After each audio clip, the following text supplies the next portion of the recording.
Assalamualaikum warahmatullahi wabarakatuh. Rabbi syrah li sadri wa yassir li amri wahlul 'uqdatam min lisani yafqahu qawli.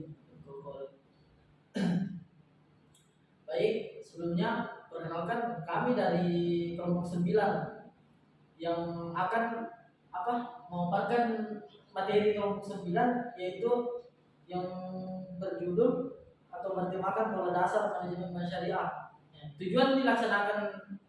Tujuan dibuatnya suatu video ini untuk memenuhi tugas daripada mata kuliah manajemen tertiary itu sendiri. Nah, saya selaku moderator yang akan memandu sekaligus pemateri juga, yang akan memandu jalannya sebuah tugas video ini. Dan juga kalau pula teman saya atau rekan saya, yaitu yang bernama Saudari Windy dan juga Saudari Handila Kamaliasari.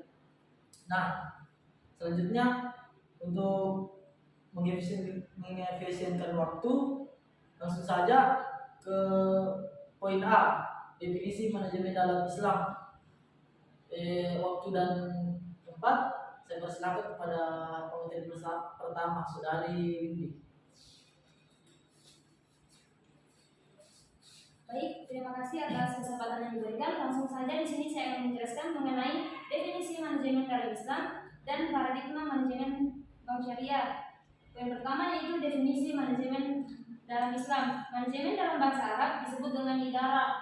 Idarah diambil dari perkataan adarta syai'ah atau perkataan adarta bihi, juga didasarkan pada ad-dauran. Pengamat bahasa menilai pengambilan kata yang kedua yaitu adarta bihi itu lebih tepat. Oleh karena itu, dalam Mendel's Modern Dictionary English Arabic, kata manajemen sepadan dengan kata tadbir, idarah, siasah, dan kiadah dalam bahasa Arab. Secara istilah, sebagian pengamat mengartikan sebagai alat untuk merealisasikan tujuan umum. Oleh karena itu, mereka mengatakan bahwa idarah atau manajemen itu adalah suatu khusus menyangkut kepemimpinan, pengarahan, pengembangan personal, perencanaan, dan pengawasan terhadap pekerjaan-pekerjaan yang berkenaan dengan unsur-unsur pokok dalam suatu proyek. Tujuannya adalah agar hasil yang ditargetkan dapat tercapai dengan cara yang efektif dan efisien. Selanjutnya, bagian B yaitu paradigma manajemen bank syariah.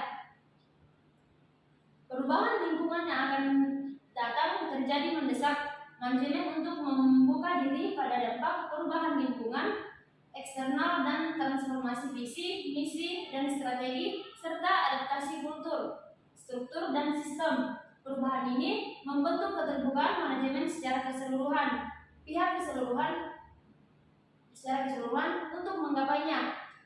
Oleh karena itu, harus ada perubahan konsep, yaitu konsep yang dulu mengendalikan pada superstar menuju pada konsep super teams, sehingga harus berani membongkar dan meninggalkan pikiran yang pusing masa lampau menuju pada kapasitas dan kredibilitas kepemimpinan dan organisasi, sehingga mampu melakukan gugatan berupa keberanian moral dan merubah mentalitas pedagang menuju entrepreneur yang profesional.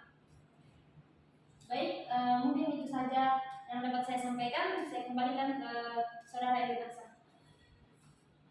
Baik, terima kasih.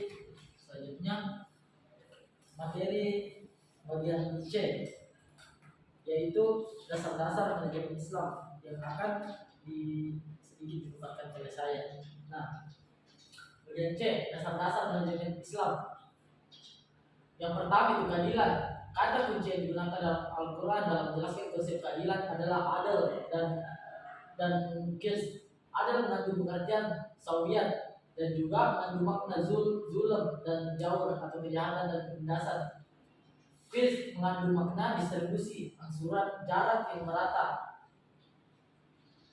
Selanjutnya amanah dan pertanggungjawaban. Dalam hal ini amanah dan pertanggungjawaban Islam menggariskan dalam firman-Nya, yaitu yang artinya itu, dan kalau Allah mengkehendaki niscaya Dia menjadikan kamu satu umat saja, Tetapi Allah menyesatkan siapa yang dikehendakinya dan memberi petunjuk kepada siapa yang dikehendakinya.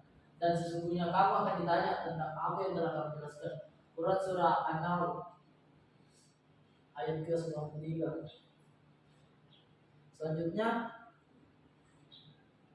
poin ketiga itu komunikasi. Dalam manajemen komunikatif menjadi faktor penting dalam melakukan transformasi kebijakan atau keputusan dalam rangka melaksanakan manajerial itu sendiri menuju tercapainya tujuan yang diharapkan.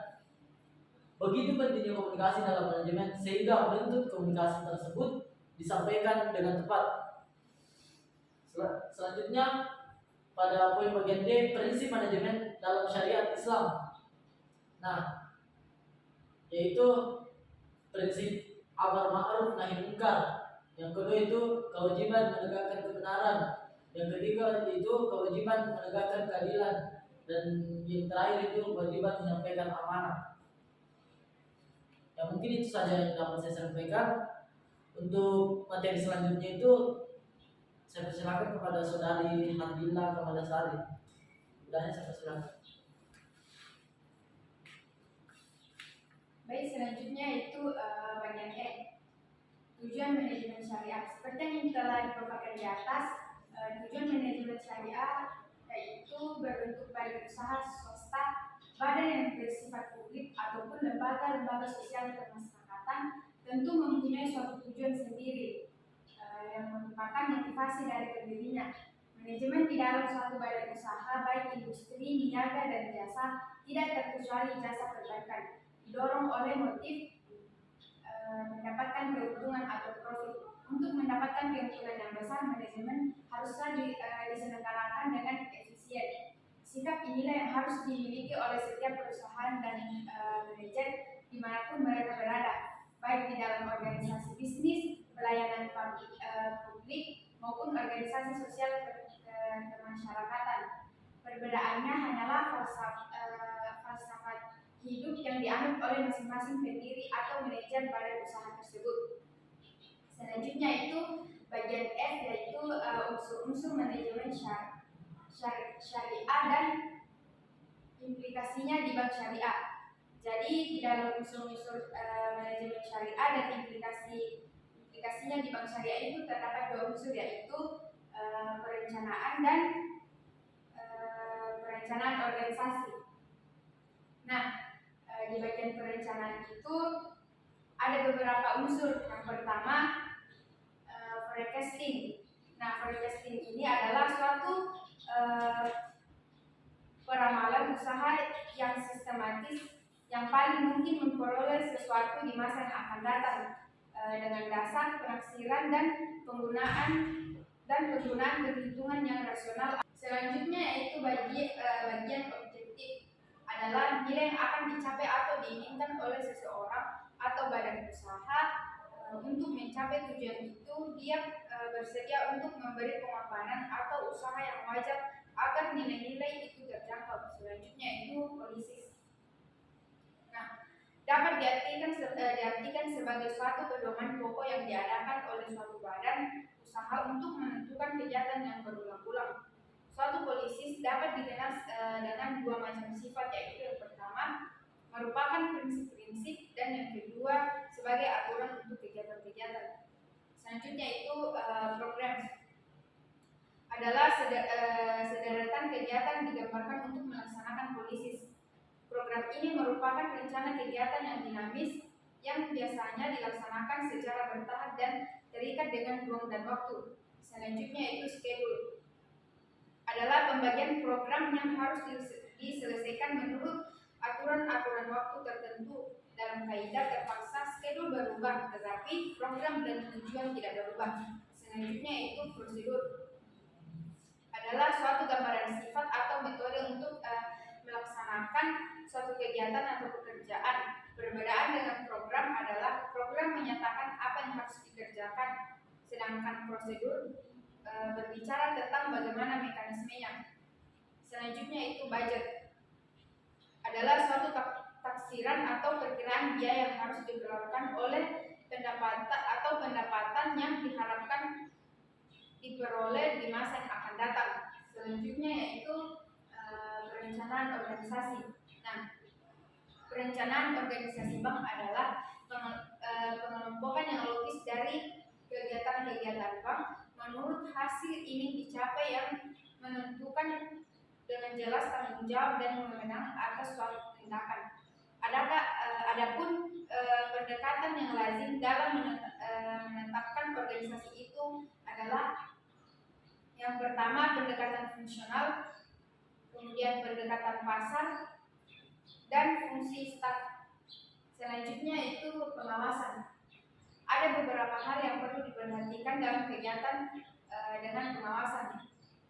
Di antaranya yang pertama itu proses pengawasan, kemudian sistem informasi manajemen, dan yang terakhir itu program audit internal. Itu yang dapat saya sampaikan. Saya kembalikan ke saudara Edwin Aksa. Terima kasih atas pemaparan materinya sekaligus menutup materi kita pada kesempatan kali ini. Saya selaku pemandu jalannya sebuah pemaparan materi ini mengucapkan ataupun mohon maaf atas kekeliruan dan kesalahan kami. Saya ucapkan dengan kata Assalamualaikum warahmatullahi wabarakatuh.